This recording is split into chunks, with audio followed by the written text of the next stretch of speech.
So இன்னைக்கு நம்ம coins use பண்ணி நமக்கு ஒரு சம் கேட்குறாங்க, எப்படி சால்வ் பண்ணலாம்னு பார்க்கலாம். இங்கே எனக்கு என்ன கொடுத்துருக்காங்க அப்படின்னா 5 ரூபா 2 ரூபா 1 ரூபா காயின் நம்ம கையில் இருக்கு. ஓகேவா? அதாவது அந்த ருபீஸ் டினாமினேஷன் நமக்கு இருக்கு. அப்போ 5 ருபீஸ் காயின்ஸ் இருக்கு, அடுத்தது 2 ரூபி காயின்ஸ் இருக்கு, 1 ரூபி காயின்ஸ் இருக்கு. சரியா? இது எல்லாமே காயினோட டினாமினேஷன்ஸ்.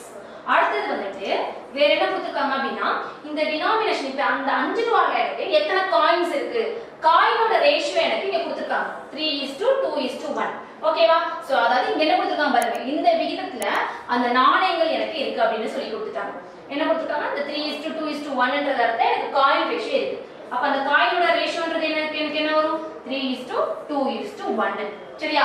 இப்போ அடுத்தது எனக்கு என்ன இருக்குன்னா என்கிட்ட மொத்த டோட்டல் அமௌண்ட் அப்படிங்கிறது எனக்கு 120 ரூபாய் இருக்கு.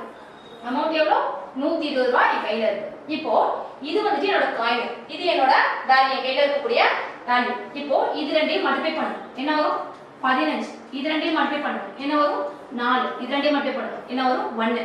சோ இப்போ இது என்னோட வேல்யூ ரேஷியோ. காயின் ரேஷியோ கொடுத்தாங்கன்னா நம்ம வேல்யூ ரேஷியோக்கு கன்வெர்ட் பண்ணணும். ஏன்னா நமக்கு கையில வேல்யூ தான் கொடுத்துருக்காங்க, 120 ரூபான்ற ஒரு வேல்யூ தான் கொடுத்துருக்காங்க. சோ இது எல்லாத்தையும் ஆட் பண்ணிக்கோங்க. இது எல்லாத்தோட ஃபர்ஸ்ட் எக்ஸ் சேர்த்துக்கோங்க. எக்ஸ் சேர்த்துட்டு இது எல்லாத்தையும் ஆட் பண்ணேன் அப்படின்னா 20x அப்படின்னு கிடைக்கும்.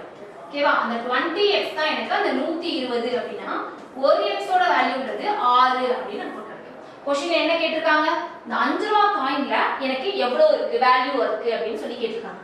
சோ எனக்கு இங்க 5 ரூபாய் இங்க தானே ருபீஸ் இருக்கு, எவ்வளவு காயின் ரேஷியோ இருக்கு 3 இருக்கு.